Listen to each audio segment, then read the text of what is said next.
nabad dhammaantiinba daawadayaal ku soo dhowaada channelka Mahuraan Tube oo laaba aan idinku soo gudbino hadba wixii caalamka ku cusub. Warbixinteenan maanta waxaynu kaga hadli doonaa masiibada ku soo foolka leh dunida ee ay hay'adda dalka Mareykanka u qaabilsan dhanka cirka ee NASA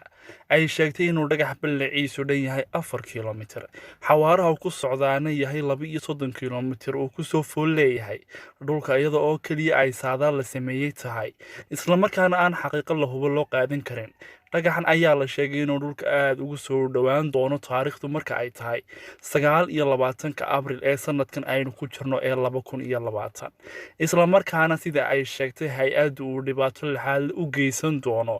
badanaaba dunidan aynu ku noolnahay iyada oo ay sheegeen khabiirada dhanka cirka ee caalamku in sanadihii u dambeeyay ay gaar ka hayeen dhagaxaas iyaga oo sheegay inuu muddooyinkii ugu dambeeyay uu wareeg ama guurguur sameynayay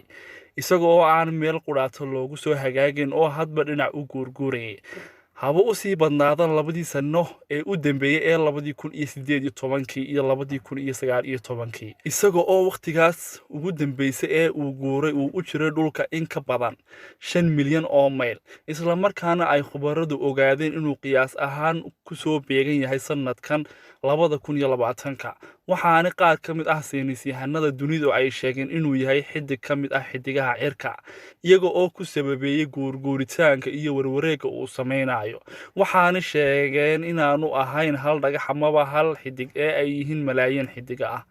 ma aha markii ugu horeysay ee dunida ee ay saadaaliyaasha cirku ay sheegaan in masiibo rabaani ah ay ku soo dhacayso xagga samada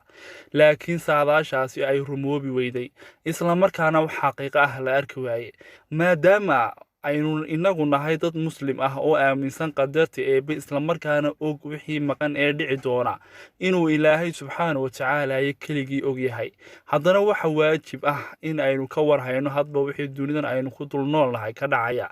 ama la saadaalinayo waad ku mahadsantihiin daawashadiina haddaad nagu cusub tahay fadlan subscribe saar like ta share ta iyo commentigana hana la dhaafin